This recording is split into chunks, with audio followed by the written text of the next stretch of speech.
Bienvenue au podcast Le Sac du Car. Mon nom est Didier Orméjuste. Si vous nous regardez via notre chaîne YouTube, vous voyez que je suis accompagné, comme à l'habitude, par Marc-André Chaloux en ce Black Monday. On enregistre ce podcast un peu après 14 heures lundi. Il y a eu plusieurs congédiements à travers la NFL. Marc-André, il y avait déjà les Titans du Tennessee qui avaient congédié Brian Callahan durant la saison régulière.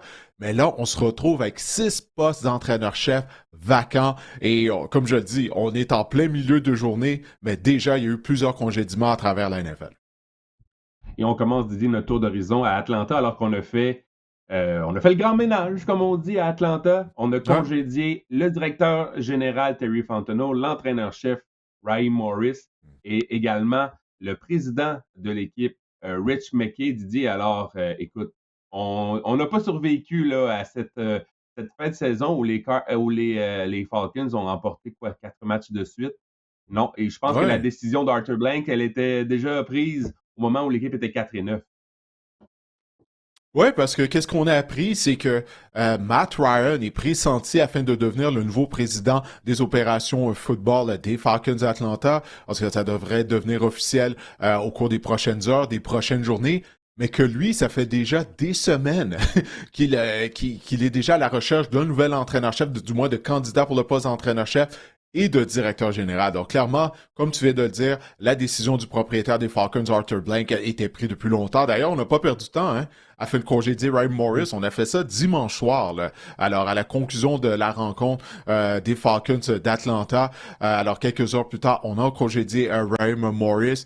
Mais écoute, la personne qui devait également être congédiée, puis je suis content qu'on l'a fait. Là, je dis je suis content qu'on l'a fait. Bon, sûr, on parle de gens qui ont perdu leur emploi, là. On s'entend, on parle en tant qu'amateur de football.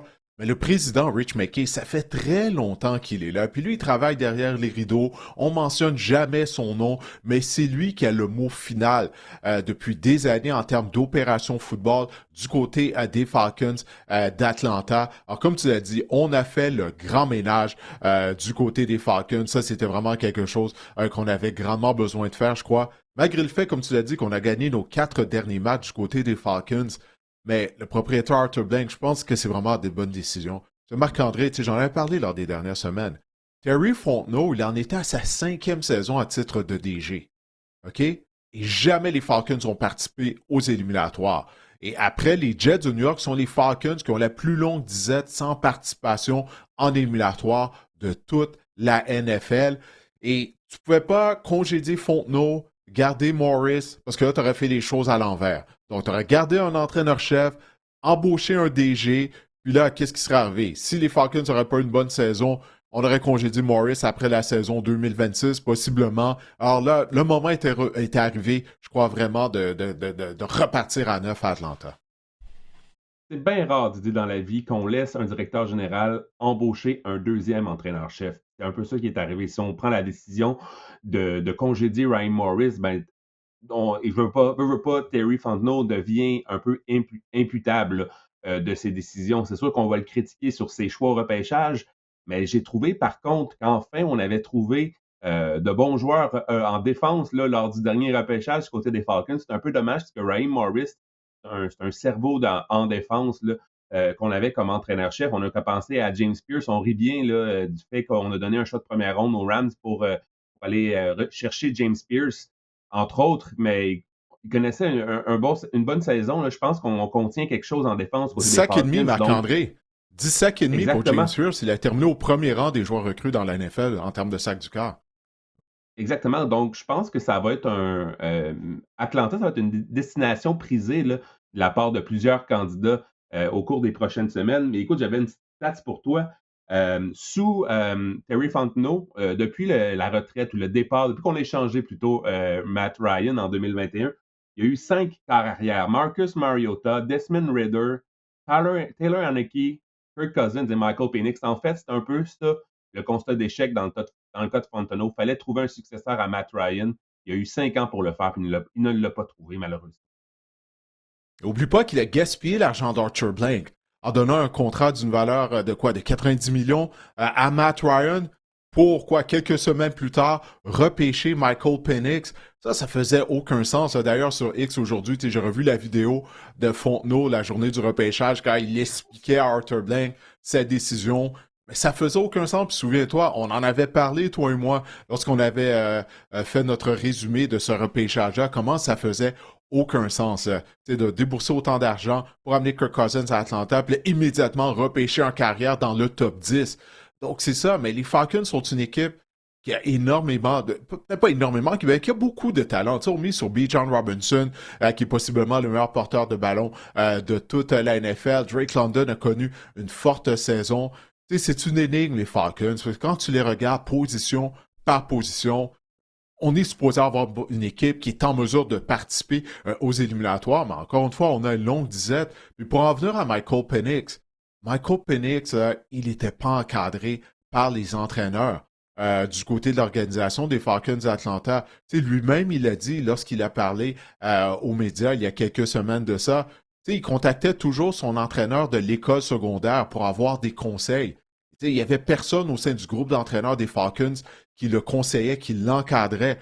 Puis, tu sais, souviens-toi, c'était la même chose qu'on avait vu du côté des Bears de Chicago l'année dernière. Il y avait un article qui avait été publié sur le site d'ESPN, puis on disait que pendant toute la saison, Caleb Williams avait jamais eu de meeting, de rencontre avec Shane Waldron, qui était le coordonnateur offensif des Bears en 2024 lors de sa saison recrue. Alors, c'est un peu ça là, qu'on avait là, en termes de situation du côté des Falcons, incapable de bien encadrer notre jeune carrière. Ça relève directement de l'entraîneur-chef. Mais moi, j'en reviens toujours pas de Marc-André, tu sais, lorsqu'on apprend des choses comme ça, du niveau d'incompétence qu'il y a du côté de certains groupes d'entraîneurs-chefs, du côté de la NFL. J'en parle souvent, il y a des gens qui me disent « Ah non, Didier, t'en mets trop », mais il y a de l'incompétence. C'est pas tout le monde qui est entraîneur dans la NFL ou qui est directeur général qui a nécessairement des compétences pour ces postes-là. Parce que très souvent, les gens embauchent leur ennemi, des gens avec qui ils se sentent à l'aise,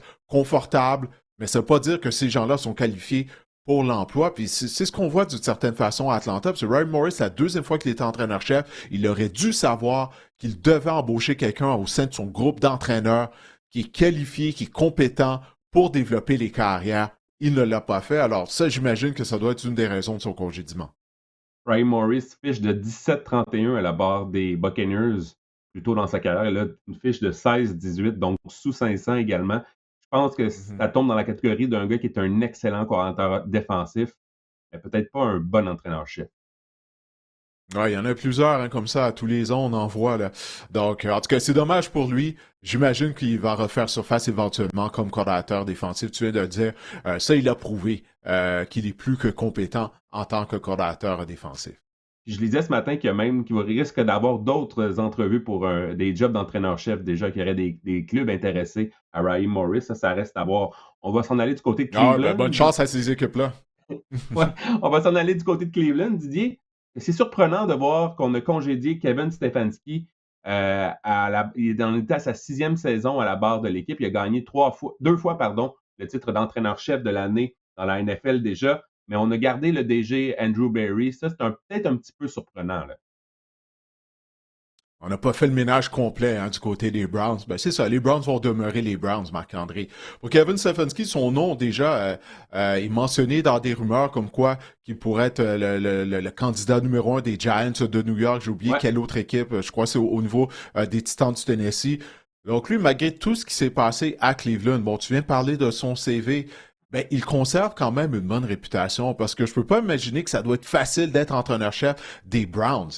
Tu sais, t'as mentionné, bon, la liste de carrière depuis qu'on a échangé Matt Ryan à Atlanta. Mais du côté des Browns, regarde les carrières avec qui Stefanski a dû travailler. Jacoby Brissett, Joe Flacco en fin de carrière, Jameis, Shedeur Sanders, Dylan Gabriel, on sait qu'est-ce qui est arrivé lors du dernier repêchage, Dorian Thompson-Robinson, P.J. Walker, Jeff Driscoll, Bailey Zappi. Ça, là, c'est tous les carrières partants qu'on a eu depuis qu'on a décidé d'échanger Baker Mayfield pour faire l'acquisition de qui? De Deshaun Watson.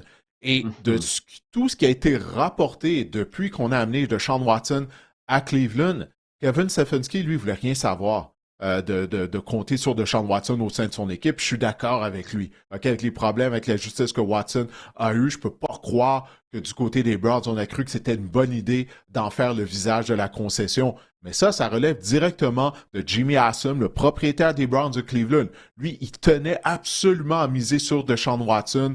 ça faisait pas l'affaire de Stefanski.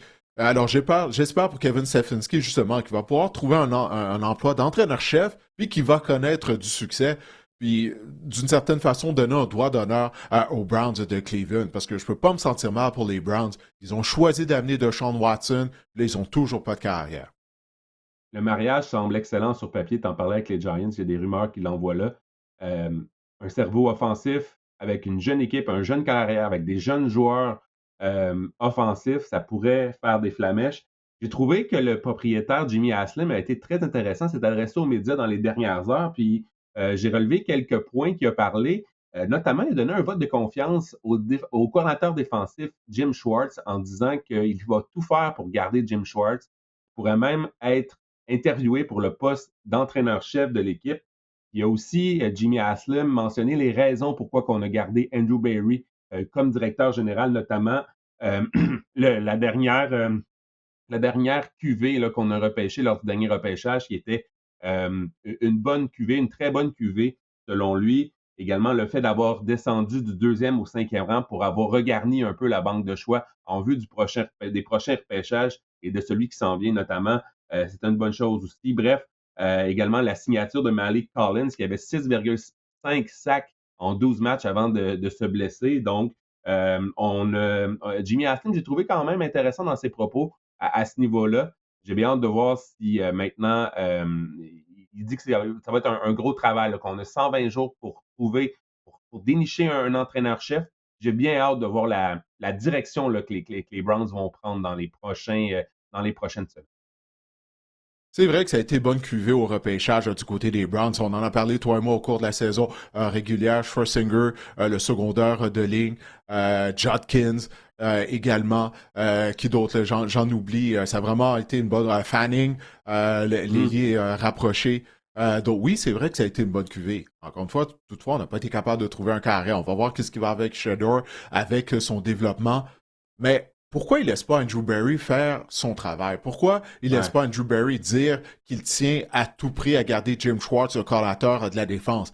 C'est ça le problème. Je viens d'en parler. Jimmy Haslam, il se mêle des opérations football continuellement depuis qu'il a acheté les Browns de Cleveland. Je viens de parler de qu'est-ce qu'il a fait avec l'acquisition de Deshaun Watson. C'est lui qui tenait absolument à amener Watson à Cleveland. Là, il tient absolument à garder Jim Schwartz. Mais laisse donc ton DG faire le travail. Tant aussi longtemps que Haslam va donner son mot, va essayer d'influencer son DG, ben, les Browns ne gagneront pas. Parce qu'oublie pas, c'est lui qui tenait à ce qu'on repêche Johnny Manziel également. Puis on sait quel fiasco ça a été sur toute la ligne, le repêchage de Johnny Manziel. Alors, tant qu'il va se mêler des opérations football, les Browns vont demeurer les Browns. On lui a d'ailleurs demandé si Shedeur Sanders était le carrière d'avenir de l'équipe. Il a vraiment été évasif dans sa réponse. Il a dit, écoute, on a plusieurs dossiers à régler. On doit vraiment s'améliorer, là, spécialement du côté, spécialement en l'attaque, du côté offensif du ballon. Donc, vraiment, il est resté. Pas vraiment donner de vote de confiance à Shedeur Sanders. J'ai bien hâte de voir ce que l'avenir lui réserve également. Si on s'en retourne maintenant. Mais tu sais, Oui, vas-y, Didier. ouais, ben juste rapidement. Oui, c'est vrai que la cuvée des Browns a été bonne, la cuvée au repêchage de 2025.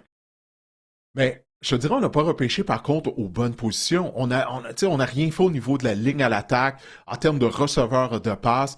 Puis ça rejoint un peu les propos que tu viens de mentionner parce que ce soit Dylan Gabriel, Shedeur Sanders ou même Joe Flacco, tu as vu Flacco dès qu'il est arrivé à Cincinnati, je sais qu'il lançait des passes à Jamar Chase et T. Higgins. Mais quand même, immédiatement, il a été plus productif à Cincinnati qu'il ne l'était à Cleveland. Ouais, c'est ça. Ben oui, Snoop Huntley aussi. Donc, c'est ça. Tu sais, du côté des Browns, l'équipe a été mal bâtie. Alors là, tu vas faire confiance à Andrew Berry, là, pour se concentrer à trouver des bons joueurs en attaque. On va voir qu'est-ce que ça va donner, mais moi, j'ai terminé. Il y a certaines équipes à travers la NFL, les Browns, les Jets, on va en parler un peu plus tard, à qui je ne donne plus le bénéfice du doute. Ça me fait penser, j'ai pas regardé si Catherine Reich était. On avait des nouvelles à son sujet, mais j'ai rien lu là-dessus. Donc, elle aussi, elle fait partie, la Québécoise, elle fait partie de l'organisation des Browns. Bref, on va s'en aller du côté de Vegas, Didier, alors que Pete Carroll, 74 ans, a été remercié par l'équipe. On disait entre les branches que c'était pas l'homme de confiance de Tom Brady au départ. On conserve les services du DG John Spytek, par exemple, Didier, mais c'est la fin pour Pete Carroll. Est-ce que c'est la fin? Est-ce qu'il est à la retraite pour de bon? C'est un peu ça on Ah ben doit se oui. poser. Ouais, hein. Regarde, là, tu as mentionné son âge, 74 ans. La saison a été un vrai désastre du côté des Raiders. Écoute, Pete Carroll va être intronisé à Kenton en Ohio dans 5 ans. Là. Je pense que c'est vraiment la fin. Là. D'ailleurs, tu te souviens, lorsque les Raiders avaient annoncé qu'ils l'embauchaient, tout le monde on était surpris parce qu'on croyait qu'à la suite de son congédiement des Seahawks de Seattle, c'était la fin de sa carrière. Les Raiders lui ont donné une chance, mais il a vraiment l'air, justement, là, il semblait vraiment être dépassé par la situation, par les événements du côté de Vegas. Mais en demeure par moins, il a été un grand entraîneur-chef. Moi, j'ai bien hâte de voir ça. Tu sais, ça va être quoi le plan là, du côté des Raiders? Ça prend pas juste On un a le bon premier choix. entraîneur-chef, c'était que... Ouais, on a le premier choix du repêchage. Moi, je crois pas qu'il y ait un carrière qui a le potentiel d'être un carrière de concession du côté du repêchage. C'est réellement, premièrement, Mendoza et Dante Moore peuvent retourner à l'école l'année prochaine. Et ces deux joueurs-là, justement, ils ont besoin de retourner à l'école, Marc-André. Ils sont pas prêts, justement, à être des carrières partants au niveau de la NFL. S'ils pouvaient avoir une autre année d'expérience derrière la cravate, je crois que ça les aiderait grandement. D'ailleurs, leurs équipes vont participer aux demi-finales du football universitaire américain qui vont avoir lieu jeudi et vendredi. Donc, on va pouvoir les regarder en action. Mais ça pour dire, écoute, du côté des Raiders, les entraîneurs là, qu'on a eus depuis 2021, John Gruden, Josh McDaniels, Antonio Pierce, Pete Carroll, ils ont tous été congédiés. Là, John Gruden est devant des tribunaux afin là, d'essayer de récupérer l'argent que les Raiders lui doivent. Mais on se pourrait retrouver à payer quoi, 3 entraîneurs-chefs en même temps du côté des Raiders. Ça, c'est vraiment tout à fait spectaculaire. Exact. Il y a des rumeurs qui envoient, par exemple, l'entraîneur-chef de Indiana. Ça vient de faire surface dans les dernières heures. Kurt Signetti. Puis par la suite, on Signetti, pourrait ouais. avoir Signetti, ouais, puis on pourrait avoir ici un lien là, avec Fernando Mendoza. Mais je peux pas croire, Didier, qu'on va repêcher un corps arrière. C'est pas ça qu'on a besoin du côté des Raiders. J'espère qu'on a tellement besoin On a besoin d'autres de tout. choses avant d'être prêt. Ouais, ouais, c'est ça, exact. On a besoin d'une tertiaire. On a besoin des deux lignes, des deux fronts pour commencer. Ensuite, une tertiaire. Puis par la suite, peut-être penser à repêcher un carrière, là, mais ouais, il y a vraiment des. La machine à rumeurs est partie. Mendoza avec le premier show au total. Écoute, moi, je pense que ce serait une autre erreur après celle. Je pense qu'Ashton Genty, ça commence à être une erreur. On n'avait pas. Aussi bon soit-il, j'ai toujours pensé qu'on aurait peut-être dû adresser d'autres besoins bien beaucoup plus criants là, que Ashton Genty. Faut commencer par la fondation, puis la fondation de toute équipe de football, Exact. c'est au niveau des tranchées. Alors, ligne à attaque, ligne défensive. Hey, je ne sais pas si ça a vu au cours des derniers jours, apparemment, là, Max Crosby serait ouvert à l'idée d'être échangé. On sait que lui, il a toujours dit qu'il voulait continuer de porter les couleurs des Raiders, mais le fait qu'on l'a empêché de participer aux 2 derniers matchs de la saison régulière, Crosby étant le compétiteur qu'il est, Ouais. je pense qu'il a avalé de travers cela. Donc là, il a ouvert la porte. Ce serait une occasion pour les Raiders d'ajouter des choix au repêchage en échangeant Max Crosby. En tout cas, moi, je lui souhaite de se retrouver au sein d'une bien meilleure équipe que celle des Raiders. Depuis que Mark Davis a pris les rênes là, des Raiders de son père, ben écoute, on a le 6e plus pire ratio de victoires, là, de gains dans la NFL. Ça aussi, c'est non négligeable. Si on s'en va maintenant du côté de l'Arizona, où les Cards ont congédié Jonathan Gannon après 3 saisons, ont décidé de garder leur DG Monty Osenfort. Par contre, Gannon fiche de 15-36 en 3 saisons à la barre des Cards. Les Cards pas mêlants cette année, Didier, 14 défaites. Ça, c'est plus de défaites que les 3 autres équipes combinées dans la division ouest de l'Association nationale. Et rappelle-toi, hein, l'Arizona avait commencé 2-0. Puis leur match était serré, même lorsqu'ils perdaient. Mais le point tournant de la saison, là, c'est lorsqu'ils ont perdu contre les Titans du Tennessee. Je crois sincèrement là, le fameux toucher échappé là, par le porteur de ballon là, dont le nom m'échappe là, présentement. Puis c'est ça, la Emari saison a pu été la Demarcado. même. Ouais, de Marcado, exactement. La saison des Cards a pu jamais été la même. Écoute, Gannon, il est terminé en perdant 14 de ses 15 derniers matchs. Donc, d'aucune façon, tu peux survivre à ça. De son côté, j'imagine que lui aussi, un peu comme Ryan Morris, il va refaire surface éventuellement comme collateur défensif, parce qu'il était collateur de la défense des Eagles de Philadelphie avant d'être embauché en Arizona. On a eu notre réponse. Hein. Lors des dernières semaines, les gens nous avaient envoyé des questions afin de savoir qu'est-ce que les Cardinals allaient faire.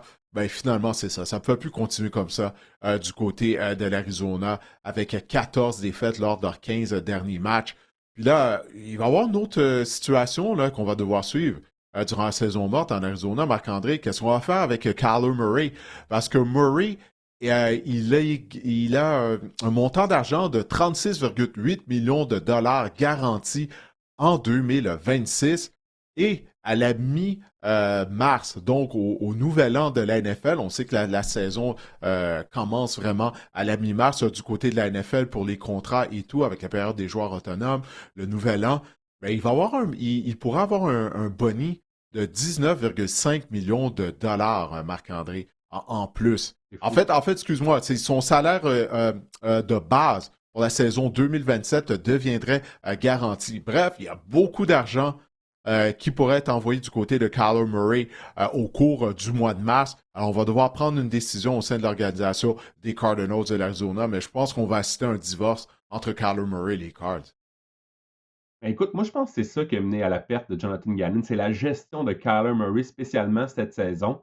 Euh, Devant les journalistes, parfois, il ne savait pas plus trop quoi répondre. Puis, je pense que parfois, il y a eu l'air fou. La façon qu'on a géré ça, puis on a vu aussi, l'affaire, c'est qu'on a vu Jacoby Brissett être beaucoup plus productif et de faire fonctionner également cette attaque-là. Je pense que l'attaque de Gannon était bonne pour Jacoby Brissett. On a vu Trey McBride enfin s'élever là, au rang des meilleurs ailiers rapprochés du circuit, connaître une saison fabuleuse. On a vu Michael Wilson là, qui était enterré là, par Kyler Murray connaître des moments fort intéressants avec Jacoby Brissett. Moi, j'ai bien hâte de voir là, ce que le futur entraîneur-chef va faire. Pour Kyler Murray, j'ai hâte de voir parce que Kingsbury, en ce moment, est un nom fort populaire là, dans le cercle des directeurs généraux pour une job peut-être d'entraîneur-chef. Parce qu'on veut pas, on lui doit quand même du travail avec Kyler Murray du temps de l'époque où il était avec les Cards et avec Jaden Daniels, que les deux ça avait mal Cards ont fini. remporté. Mais ça avait mal fini pour Kingsbury, souviens-toi, en Arizona avec Murray. Tu sais? Exact. Puis c'est là qu'il y avait les rumeurs que Murray préférait jouer aux jeux vidéo que d'étudier son cahier de jeu. Tout ça, ça s'est passé sous Cliff Kingsbury. Hein.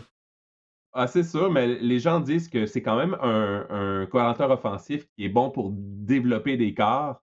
On a développé Jaden Daniels, a gagné le titre de recrue par excellence offensive du circuit. Même chose pour Kyler Murray à l'époque. Puis écoute, moi, je sais pas, c'est peut-être farfelu mon idée, là, mais peut-être... Quoi, tu ramènerais Kingsbury en Arizona? C'est ça que tu es en train de me dire? Non, je ne ramènerais pas Kingsbury en Arizona. Je ramènerais Cliff Kingsbury. Je me suis servi de ma langue, mais je m'en allais sur Kyler. Check bien ça. Je me dis, si une équipe engage Cliff Kingsbury, peut-être revenir avec Kyler Murray, faire un 2 pour 1. Là. Non, moi je ferais pas ça. Kyler Murray sera pas plus grand. Il va pas mesurer 6 pieds 3, 6 pieds 4, là.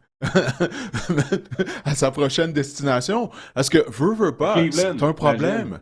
Sa petite... Ah, mon Dieu, non, surtout pas. En plus, derrière cette ligne à l'attaque-là, si on l'améliore pas, non. Écoute, t'as parlé de Trey McBride. Sa production a monté, a grimpé en flèche une fois que Jacoby Brissett est devenu le carrière partant.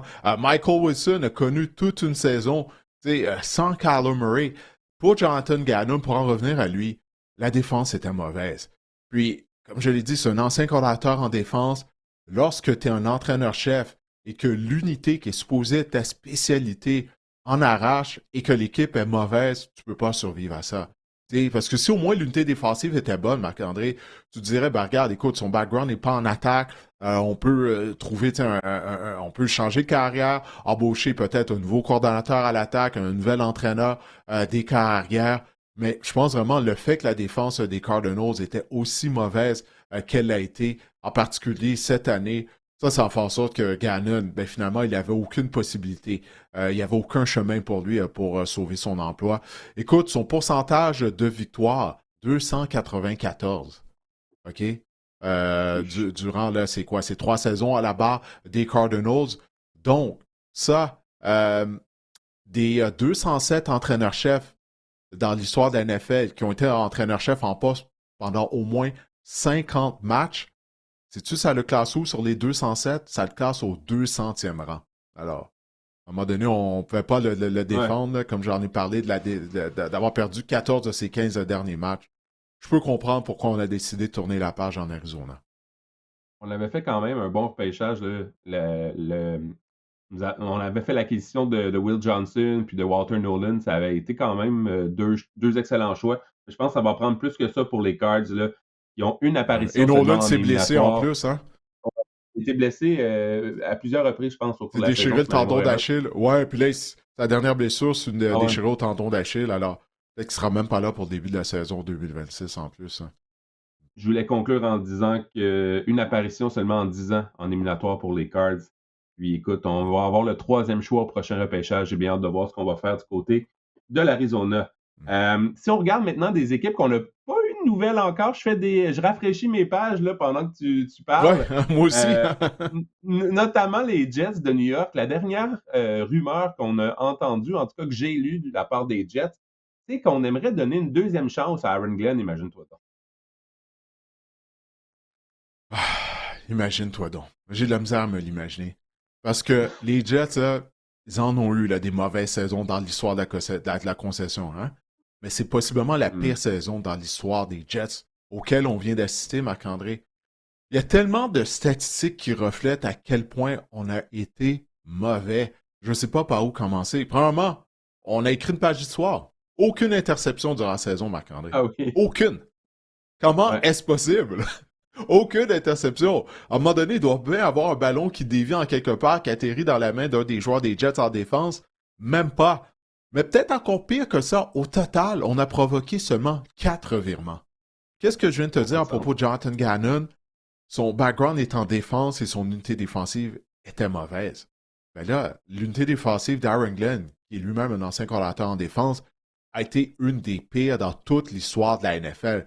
Marc-André, lors de 5 derniers matchs, les Jets ont marqué seulement 54 points et ils en ont accordé 188.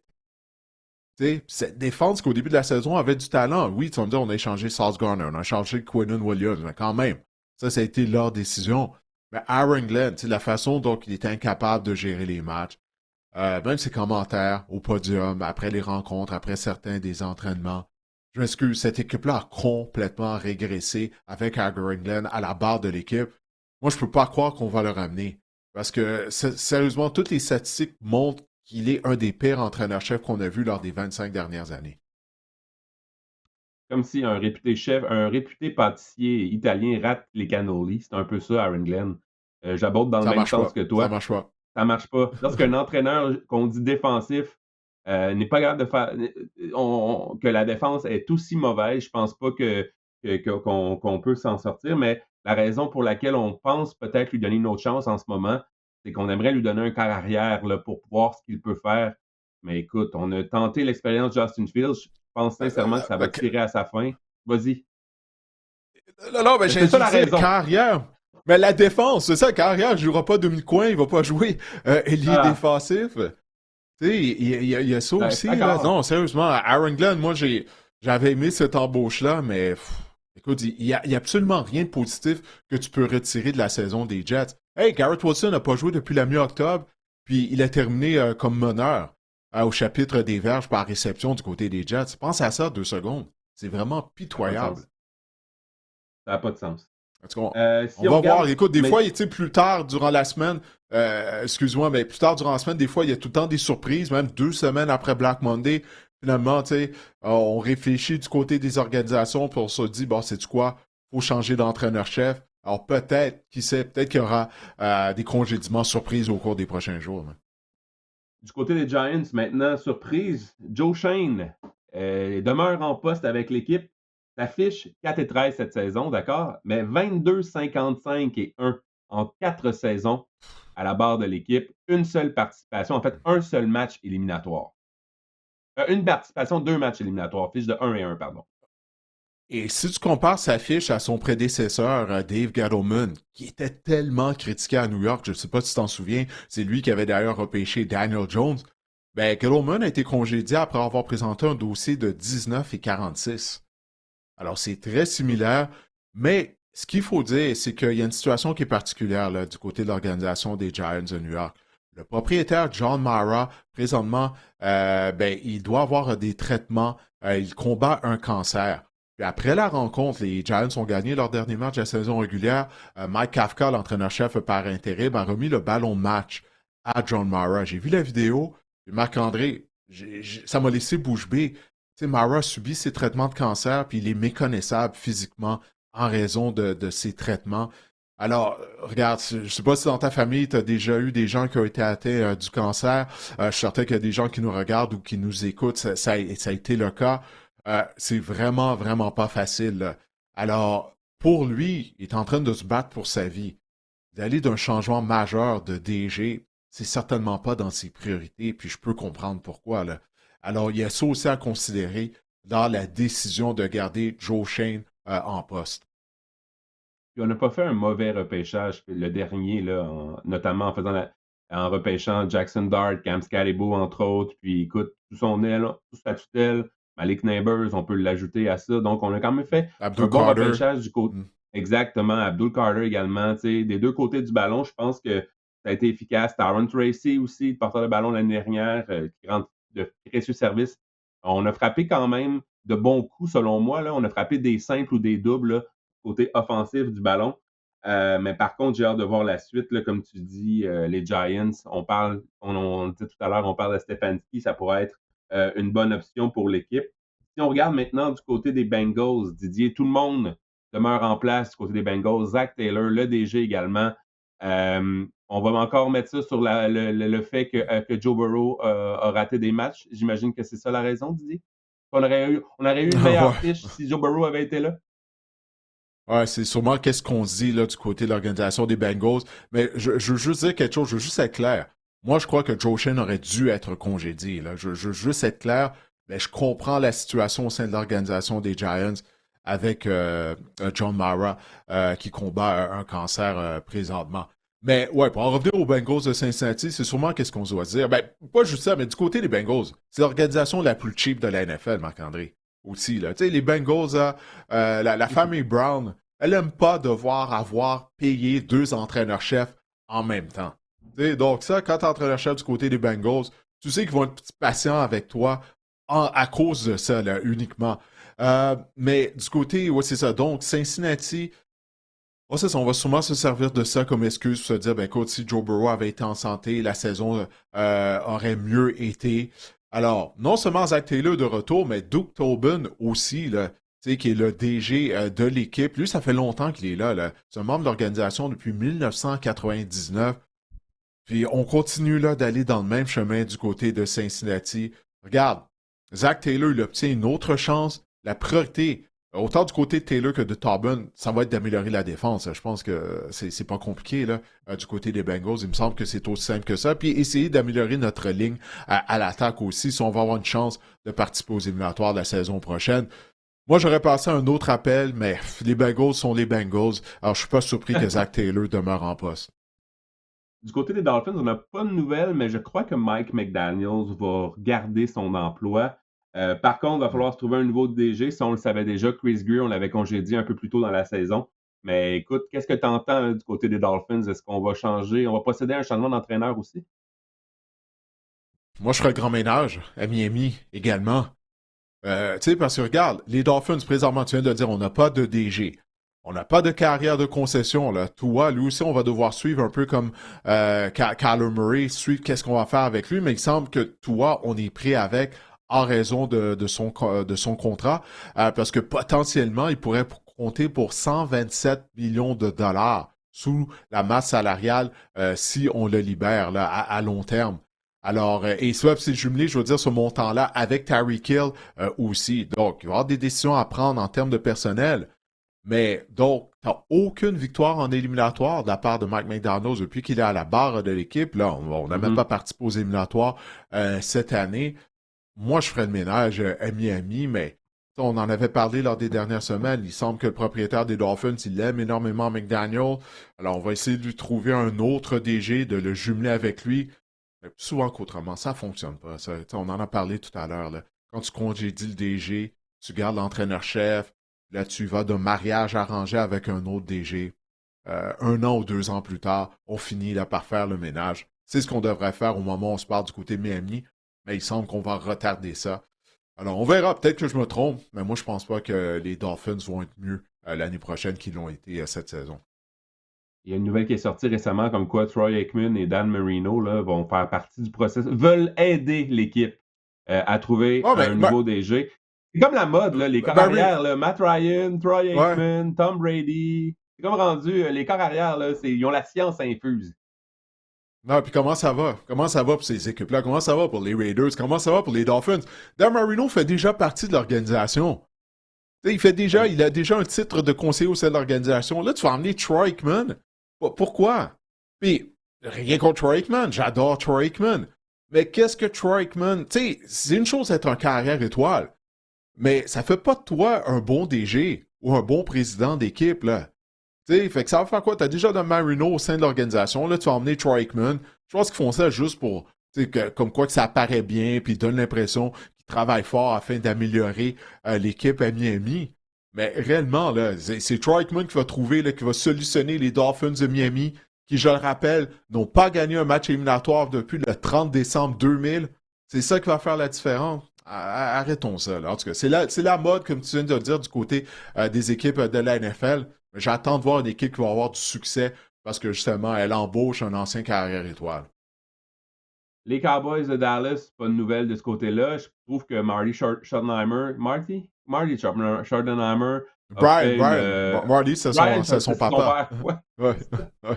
A fait quand même du bon travail avec l'effectif qu'on avait en place. On avait l'une des meilleures attaques de la Ligue. Par contre, le poste du coordinateur défensif, Matt Eberflus, lui, pourrait être en danger. Qu'est-ce que tu en penses? Ah, il faut qu'il soit en danger. Il faut qu'il soit en danger, le poste d'Eberflus. Et puis je me sens mal. Parce que Matt Eberflus faisait partie du groupe d'entraîneurs lorsque j'étais à l'Université de Toledo. Oui. Il y a très longtemps de ça. Mais écoute, la défense des Cowboys, Marc-André, a été historiquement mauvaise. Dans l'histoire de la NFL, OK? Regarde, on sait les Cowboys ont accordé 511 points là, cette saison. Il y a seulement 1, 2, 3, 4, 5 équipes qui ont accordé plus de points dans toute l'histoire de la NFL en une saison. Ça, c'est historiquement mauvais. Et pour Eberflus, son système, lui, il aime jouer de la zone. Mais le personnel au niveau de la tertiaire des Cowboys de Dallas, c'est un fit avec l'ancien système où on jouait beaucoup plus de couverture homme à homme. Ça, les équipes de la NFL, je t'ai parlé d'un niveau d'incompétence. On fait ça souvent, trop souvent, je trouve. D'amener un coordonnateur, mais qu'un système qui ne fonctionne pas avec le personnel, puis le coordonnateur ne s'ajuste pas. Donc, ça fait en sorte que ce n'est pas un bon mariage. C'est ce qu'on vient de faire du côté des Cowboys de Dallas. En tout cas, moi, je m'attendais à ce que Dallas soit un désastre avec Brian Schottenheimer comme entraîneur-chef. Il a quand même fait du bon boulot, comme tu l'as dit, mais il faut redresser la barque du côté de l'unité défensive parce que cette défense a été atroce. Mais ça n'a pas aidé qu'on se soit départi de Michael Parsons non plus. Là. Il y a ça aussi, il ne faut pas l'oublier. Là. Il ne faut pas l'oublier, la transaction que Jerry avait fait avant le début de la saison régulière. Vous avez des Colts maintenant. Ton préféré, Chris Ballard, va être de retour. Même chose pour Saint Steichen. Écoute, on va encore dire que le fiasco au poste de quart a probablement sauvé leur emploi. Là. On va leur donner un sursis à ce niveau-là. Qu'est-ce que tu penses? Premièrement, Riley Leonard, si on a 2 secondes pour en parler, il a quand même bien paru, j'ai trouvé, lors du dernier match. Je ne sais pas s'il avait pu jouer les Houston en plus. Ouais. Il a pu jouer les 2-3 derniers matchs au lieu de s'en remettre à Philip Rivers. Je pense qu'il était blessé et visiblement, je crois qu'il ne pouvait pas vraiment physiquement être sur le terrain. Peut-être qu'on aurait connu un meilleur sort du côté des Colts, mais ça, écoute, on ne le saura jamais. Ouais, non, mais Leonard, tu as raison de souligner. Il a démontré des bonnes choses lors du dernier match de la saison régulière. C'est un bon athlète, il était une double menace avec le Fighting Irish de l'Université Notre-Dame. Moi, je trouvais qu'il était limité comme passeur à Notre-Dame. On lui demandait pas d'en faire beaucoup au niveau de la passe. Il m'a impressionné là, hier, dimanche, au niveau de ses passes. Alors, écoute, il mérite d'avoir sa place au sein de la formation des Colts d'Indianapolis la saison prochaine. Là, on va voir qu'est-ce qu'on va faire avec la situation de Daniel Jones. Mais il nous a démontré des bonnes choses. Mais pour Chris Ballard, Marc-André, là, si je ne me trompe pas, c'est sa 9e saison comme DG d'Indianapolis. Combien de chances on va lui donner pour solutionner la position de carrière? À moins qu'on croit qu'on l'a solutionné avec Daniel Jones, puis on se dit qu'on n'a pas été chanceux. Mais quand même, cet effondrement des Colts d'Indianapolis, c'est un des plus grands dans l'histoire de la NFL, là, après avoir commencé la saison avec une fiche de 7 victoires et une défaite. Puis j'en reviens pas qu'on opte pour le statu quo du côté d'Indianapolis. Je pense que c'était l'occasion, justement, encore une fois, de faire le ménage. 9 ans, là, c'est long, là. 9 ans comme DG d'une équipe. Puis, on a une longue disette sans participation en éliminatoire. On n'a pas participé au match après-saison depuis 2020. C'est pas compliqué. Là aussi, on cherche notre prochain Andrew Luck. C'est pénible. La recherche, elle est pénible. Ouais, vraiment. Didier. Et finalement, les Bucks, écoute, Todd Bowles ne participera pas aux éliminatoires, même s'il a gagné son dernier match de la saison. Avec la victoire des Falcons, ben, c'est les Panthers qui ont, avec une fiche de 7 et 9. En fait, il y a une triple égalité en termes de fiches au sommet de cette Ouais, division-là. Quand même fou. Écoute, ouais, c'est pas compliqué. Les ouais. Falcons étaient éliminés des éliminatoires depuis le 7 décembre, puis ils ont fini à ex-aequo en termes de fiches en tête de la division sud de la nationale. C'est fou pareil. Et non seulement ça, si les Falcons avaient battu les Jets, parce qu'ils ont perdu contre les Jets, la pire équipe de la Ligue, ben, ils auraient participé aux éliminatoires. Alors, la pire équipe de la Ligue avec les Raiders. Donc, c'est cette défaite-là contre les Jets, finalement, qui fait en sorte que les Falcons participent aux éliminatoires et qu'on a fait le ménage, on a congédié le président, le DG, ainsi que l'entraîneur-chef. Moi, je crois que, écoute, Todd Bowles mérite de rester à la barre des Buccaneers de Tampa Bay, malgré le fait que les Bucks, tu sais, leur implosion en deuxième moitié de saison, ça a été similaire à celle des Colts d'Indianapolis. Puis là, on peut pas dire qu'on a perdu les services de notre carrière partant. Il n'y a pas d'excuse. Puis je sais qu'il y a eu plusieurs blessés du côté des Buccaneers. Mais quand même, là. Alors, mais pour Todd Bowles, écoute, il a participé aux éliminatoires lors des dernières saisons. Je crois que ça vaut la peine de le ramener du côté des Buccaneers de Tampa Bay. Puis en plus de ça, lors des 2 saisons précédentes, il a perdu les services de ses coordinateurs à l'attaque. Dave Canales, après ça, Liam Cohen, qui est maintenant l'entraîneur-chef à Jacksonville. Alors ça, c'est vraiment pas une situation idéale pour lui. Mais moi, j'ai pas de problème avec les Bucks s'ils décident de maintenir le statu quo au niveau de leur entraîneur-chef. Et rapidement, je t'amène au Tennessee, Didier. Le DG Mark Borgonzi qu'on avait embauché à la suite du départ de Ron Carton, entre autres, va redemeurer en place, évidemment. Et j'ai les premières demandes d'entrevue que les Titans ont faites à certains Ah, coordinateurs vas-y. offensifs, défensifs du circuit. On a Matt Nagy. Ouais, Non, non, euh, non. Matt Nagy, non, ben, non. On l'a vu comme moi entraîneur-chef aussi, avec les j'étais comme, Bears. oh Là. non. Oh boy. Qui d'autre qu'il y avait? Nagy, Euh, c'est tout? Steve Spagnuolo, non, il y en a 4. Steve Spagnuolo, Matt Nagy, les deux des Chiefs. Vance Joseph, coordinateur défensif des Broncos. Et Lou Hmm. Anarumo, le coordinateur défensif des Colts. Ouais, Vance Joseph aussi, on l'a déjà vu comme entraîneur-chef. Ça avait Ouais. vraiment pas bien été. Je pense qu'il avait été à la barre des Broncos de Denver pendant une saison seulement. En tout cas, j'ai hâte de voir ça parce qu'il n'y a pas de candidat qui ressort. Tu sais, il n'y a pas de Ben Johnson cette année au niveau des candidats. Tu sais, on Mais savait, Ben Johnson, ça faisait déjà quoi, 3 ans qu'on entendait son nom. On a vu le travail qu'il a fait avec l'attaque des Lions de Détroit. Donc lui, c'est le candidat numéro 1 pour toutes les équipes la saison dernière, mais il n'y a pas de candidat de ce calibre-là cette année. le candidat numéro 1 pour la plupart des équipes risque d'être le coordinateur défensif des Chargers, Jesse Minter, âgé de 42 ans seulement. Ce sera lui Hmm. peut-être la reine du bal qu'on dit cette année. Mike McCarthy, peut-être un retour, Didier? Est-ce qu'on commence la machine à rumeurs? Ah, si tu le veux, parler avec Mark McCarthy, on va recycler McCarthy. Souviens-toi, McCarthy, apparemment, il était candidat pour le poste d'entraîneur-chef des Bears l'hiver dernier. On va voir, il a de l'expérience. Regarde, ça peut pas être pire que Pete Carroll avec les Raiders cette année, je pense. Hein. On va passer maintenant à la réaction sur le match du dimanche soir qui a vraiment été spectaculaire, Didier. En fait, c'était très plate comme match jusqu'à temps que ça devienne spectaculaire, un quatrième quart complètement fou. Euh, Victoire là, des Steelers sur un placement raté en fin de match de Tyler Lue. Hmm.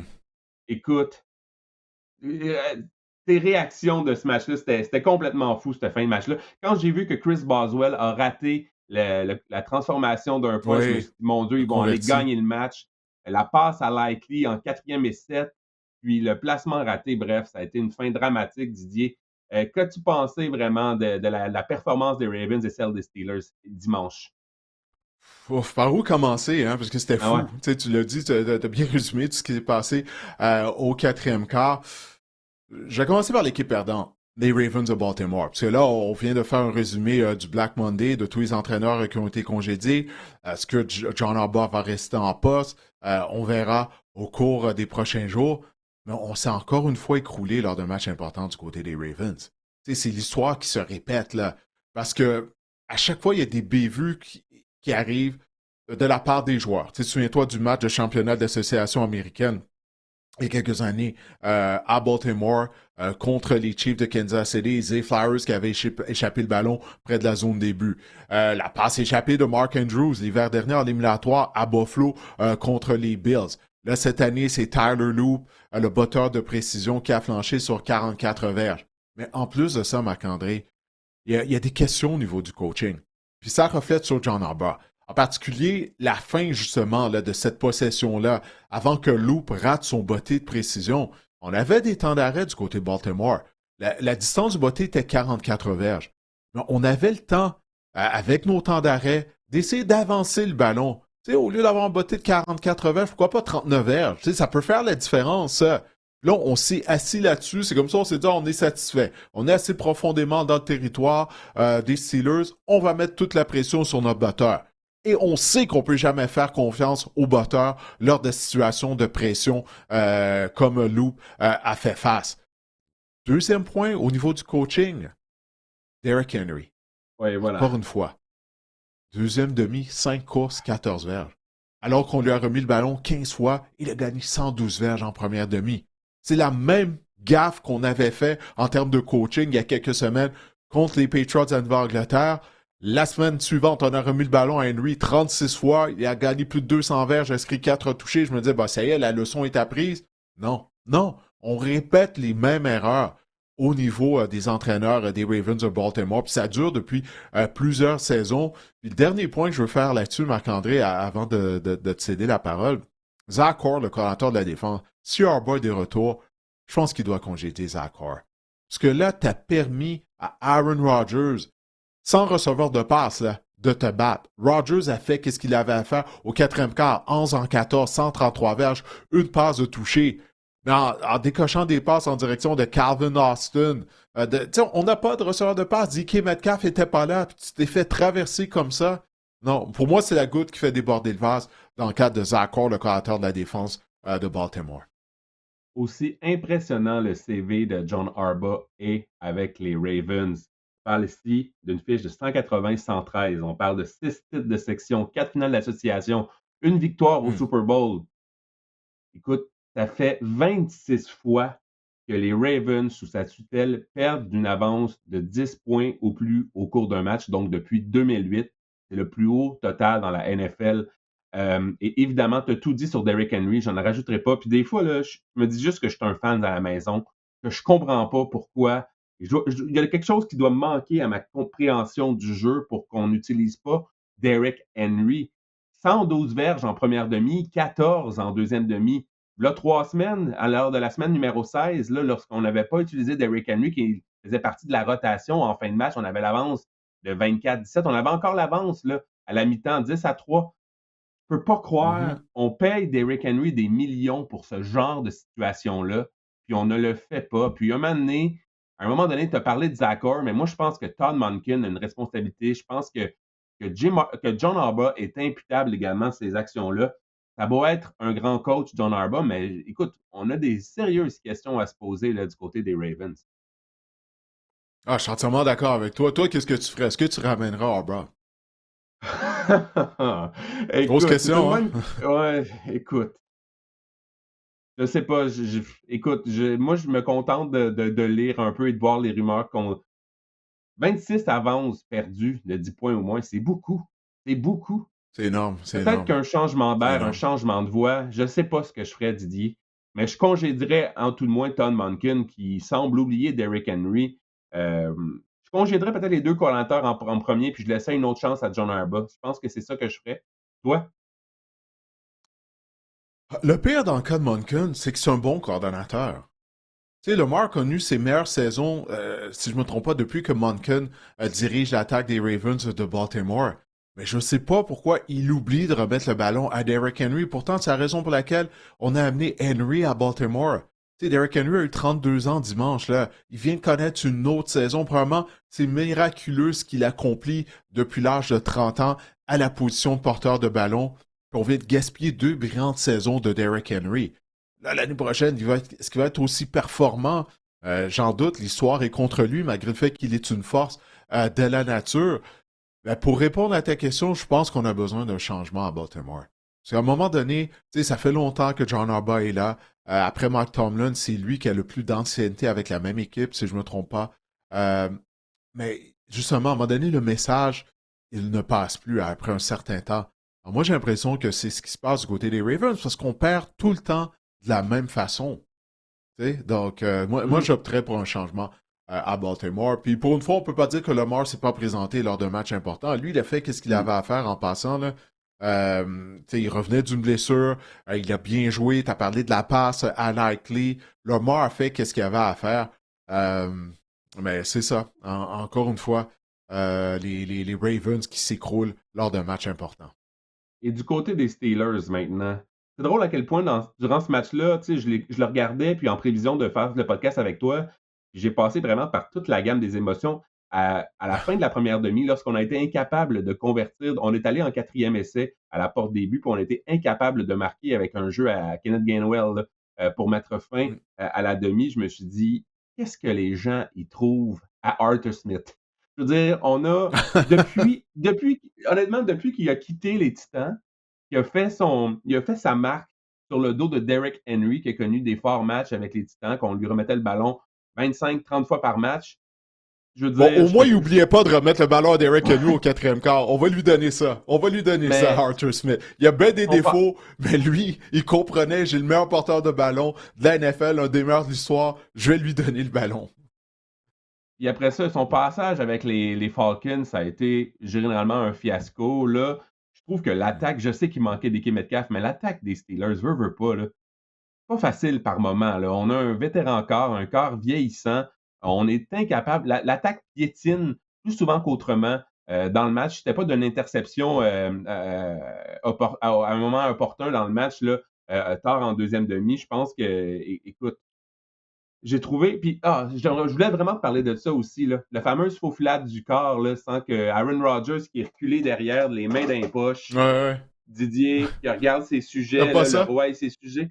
Pourquoi qu'on ne décide pas de l'envoyer au banc, de prendre un allié rapproché, d'ajouter un joueur de ligne? On a un joueur de moins là, dans l'action, disons ça comme ça, parce qu'Aaron Rodgers, puis on s'entend, là, si le ballon est échappé, pas Aaron Rodgers qui va partir à courir, il a les 2 mains dans les poches. Écoute, s'il y avait un Game Boy là, dans ses moufles, il ferait autre chose. Non, je sais, moi ça me fait rire. Je sais, moi, ça me fait rire à chaque fois que je le vois. Puis oublie pas qu'il donne toujours le signal du premier essai, là, après, là. T'sais, il est là pour confirmer qu'ils ont le premier essai. Je sais pas, Pat Freiermuth, tu pratiques pas le Pat Freiermuth, la faufilade, ça va te permettre d'avoir un autre joueur. Retire Rodgers ou même fais la Ligue canadienne fais une ligne canadienne de toi, amène Mason Rudolph ou je sais pas, tu sais, aie au moins le nombre de joueurs permis dans l'action, dans la mêlée, non? Ouais, écoute, je peux pas défendre ce que tu viens de dire, ça fait du sens, mais la faufilade a quand même fonctionné par la majorité de la saison pour les Steelers, mais c'est juste drôle de voir Rodgers les 2 mains dans les poches ou les 2 mains sur les hanches, comme un vrai spectateur, mais on peut rien dire sur la performance d'Aaron Rodgers, encore une fois, avec les gars à qui il lançait le ballon, il a livré la marchandise. Il a livré la marchandise, c'est la raison pour laquelle les Steelers l'ont amené à Pittsburgh. Mais faut qu'on parle de la défense des Steelers, Marc-André. Hey, on laissait Zay Flowers, Likely, avec absolument personne autour d'eux. 2 fois, Flowers a attrapé des longues passes. Patrick Queen. Il était... Ouais, Patrick Queen. Sur Zay Flowers. Oui, ça déjà là, ça peut pas arriver. On a eu le résultat qu'on méritait d'avoir du côté des Steelers en demandant au pauvre Queen de couvrir Zay Flowers. Mais il y a Jalen Ramsey aussi. Sur la deuxième longue passe que Flowers a attrapé, il n'y a personne qui l'a couvert. Jalen Ramsey était là, il couvrait du gazon. J'ai aucune idée qu'est-ce qu'il regardait, où étaient ses yeux. Tu peux pas avoir ce genre d'erreur de couverture-là, là, de concéder des touchés. Bref, les Steelers, pour moi, sont une des pires formations qui accèdent aux éliminatoires dans les 14 équipes qui vont participer aux éliminatoires. J'ai hâte de voir si on va pouvoir gagner un match. Comme tu as mentionné, DK Metcalf va revenir au jeu. Mais c'est ça, tu sais, je pense que c'était deux équipes moyennes qui nous ont livré un match divertissant, tout un quatrième quart. Mais ces deux équipes-là ont vraiment des lacunes flagrantes. Exactement. Est-ce qu'on termine ce podcast? Alors, on voit maintenant la ronde, là, le premier tour éliminatoire, la ronde wildcard là, dans la Ah oui. NFL. On va en parler plus longuement dans notre podcast de mercredi, mais écoute, si on regarde le tableau des éliminatoires, bon, les Broncos et les Seahawks ont terminé au premier rang de leur association, disons, respective. C'est ça que je cherchais comme mot, c'est pas facile aujourd'hui. Alors, on voit justement que les Steelers ont terminé au quatrième rang, donc vont affronter les Texans qui ont terminé au cinquième rang. Ce sera le match du lundi soir prochain. Ça sera intéressant de voir ça. Donc, on a Jaguars-Bills, ça sera intéressant aussi. Pats, Chargers, et dans la nationale, on a Panthers. Tu parlais d'équipes misérables en éliminatoire, les Steelers. Je pense que les Panthers aussi, Didier, ça sera pas facile. Contre les Rams, on a bien choisi. On a Eagles contre les Niners. On a les Bears contre les Packers. Encore une fois, un troisième match entre ces rivaux, ces éternels rivaux cette saison. Et Didier, j'aimerais juste te lancer là-dessus, apporter à ton attention la cote, le spread, l'écart de points entre Bills Jaguars. Les Bills sont favoris par 1,5 sur la route pour les Jaguars en ce moment. Pas d'accord avec ça, moi. Ben, non? Tu mettrais quoi, toi, comme écart si tu étais un des preneurs Je au livre? favoriserais les Jaguars. On a tellement vu les Bills s'écrouler sur la route. Je me souviens d'un match à Houston, à Atlanta, entre autres. Bref, ça, je dis rien. Ouais. Ouais. Non, je suis d'accord avec toi. Moi aussi. Surtout de la façon dont Jacksonville joue. Même contre les Titans du Tennessee, puis je sais, là, la marque finale, bon, ils ont gagné ce match-là haut la main, mais au début du match, lorsque Cam Ward était dans le match, Ward s'est blessé à une épaule, il a quitté la rencontre en inscrivant un touché. Tu sais, le match était serré, là, défensivement. Les Titans avaient été en mesure d'appliquer de la pression sur Trevor Lawrence, mais Lawrence n'a pas bronché malgré tout, malgré le fait qu'il avait été pris d'assaut en début de rencontre. Puis là, une fois que Ward a quitté le match, il avait quitté. Ben là, après ça, bon, les Jaguars se sont mis en marche là, avec le pauvre Brandon Allen au poste de quart. Mais ça pour dire, je suis d'accord avec toi. Moi aussi, je crois que Jacksonville devrait être favori. On va y aller de nos prédictions lors de l'épisode de mercredi, mais je pense, pour l'instant, je pense en faveur des Jags. On a un momentum là, partout du côté des Jaguars. Même le botteur Cam Little, qui effectue des bottées de 67 verges. Oui. Maintenant, tout fonctionne. Ouais, ben oui, il avait déjà établi le record plus tôt cette saison pour le plus long botté de précision, 68 verges. J'en ai réussi un de 67 verges. Mais, tu sais, lorsqu'on regarde ça en termes de tête de série, les Broncos de Denver, du côté de l'américaine, ne m'inspirent pas confiance. Je sais que leur défense va se présenter à toutes les semaines, mais Bo Nix, encore une fois, dimanche. Tu sais, l'attaque des Broncos produit si Bo Nix joue bien, mais d'une semaine à l'autre, on ne sait pas le genre de performance qu'il va offrir. Mais ça pour dire, ça va commencer samedi après-midi avec les Panthers qui vont recevoir les Rams. Les Panthers sont champions de division avec une fiche perdante de 8-9. Mais tout ce que je vais dire, là, parce qu'on va mettre la table comme tu as dit mercredi, faut pas prendre pour acquis que les Rams vont gagner ce match-là. Je sais, les Panthers, ils les ont battus en Caroline plutôt cette année, mais le point que je veux faire, des équipes qui ont terminé avec des fiches perdantes et qui ont gagné leur division, je me souviens à la suite de la saison, c'est quoi, de la suite de la saison 2011-2010? Ouais, voilà, les Seahawks. Ils avaient une fiche perdante, ils avaient terminé au premier rang de la division, puis ils avaient surpris les champions en titre du Super Bowl, les Saints, qui étaient allés à Seattle, puis la fameuse course de Marshawn Lynch, on s'en souvient tous de cette course-là. Puis, donc, c'est ça, on avait causé une surprise. Puis là, ça avait été le début, justement, du Legion of Boom. Là. On avait une très jeune équipe du côté des Seahawks. Alors, faut pas prendre pour acquis que les Rams vont se présenter à Charlotte puis ils vont être en mesure de venger leur échec subi aux mains des Panthers en saison régulière. Cela dit, l'attaque des Panthers m'inspire aucune confiance. On va pouvoir en parler mercredi. Packers contre Bears samedi soir. Ça, c'est vraiment bon. Hein? Ouais, Ouais, ouais, à 20h. j'ai bien hâte de voir ça. Ben oui. Après ça, bon, on a déjà parlé de Bill Jaguar. Ouais, vas-y, qu'est-ce que tu as à dire? Non, mais je m'en allais dire, puis Ben Johnson, là, qui a vraiment pas été satisfait du match, là, de la défaite dans la défaite des Bears, Je qui a comprends. vraiment jeté en dessous de l'autobus son attaque au grand complet. Donc, j'ai hâte de voir comment on va répondre là, du côté des Bears. Ouais, puis la défense des Bears, tu sais, je t'ai texté là, durant ce match-là, là, je t'ai rappelé, secrètement mauvaise la défense des Bears.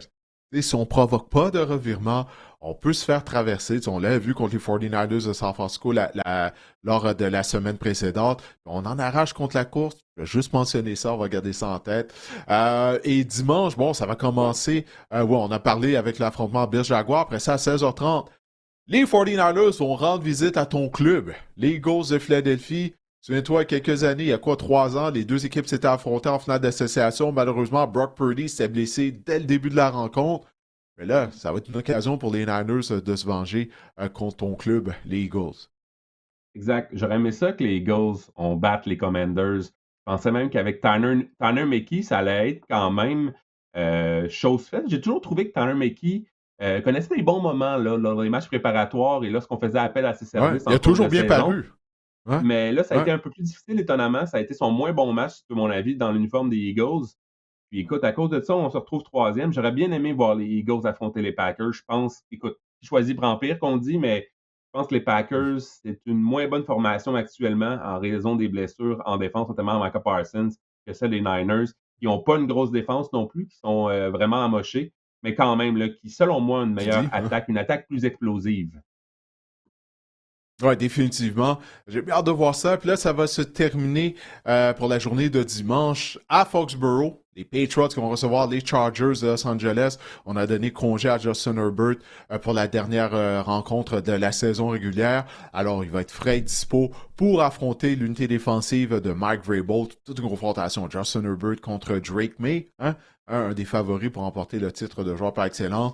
Comme ça dit, ça va se terminer lundi soir. Ça va être le dernier match du lundi soir du côté de la NFL, avec les Texans qui seront à Pittsburgh contre les Steelers. Alors moi, j'ai bien hâte de voir ça, la défense ultra robuste des Texans de Houston contre l'attaque des Steelers de Pittsburgh. Alors, Marc-André, comme tu as si bien dit, on va mettre la table pour les 6 rencontres du premier tour éliminatoire lors du prochain épisode du podcast Sac du Cœur qui sera mis en ligne mercredi. Alors, on espère que cet épisode... Aussi un peu.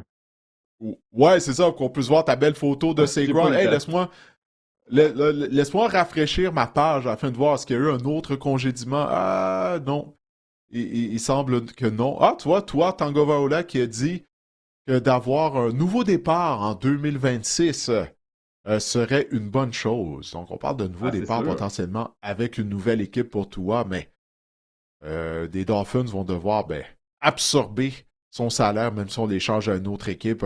Un peu comme les Broncos de Denver l'ont fait lorsqu'ils s'étaient départis de Russell Wilson. Bref, Marc-André, on va avoir toute la saison morte pour discuter de tout ça. Alors, tu abordes tes couleurs, tu as ton chandail des Eagles. On va voir ce que ton équipe va faire lors du premier tour éliminatoire. Alors, pour les gens qui ont regardé cet épisode du podcast Sac du Cœur via la chaîne YouTube, on vous remercie. Pour les gens qui l'ont téléchargé, qui l'ont écouté, on vous remercie également. On espère que vous avez apprécié notre épisode spécial de Black Monday. Et on vous reparle plus tard cette semaine alors qu'on mettra la table pour la ronde du wildcard du côté de la NFL. D'ici là, portez-vous bien.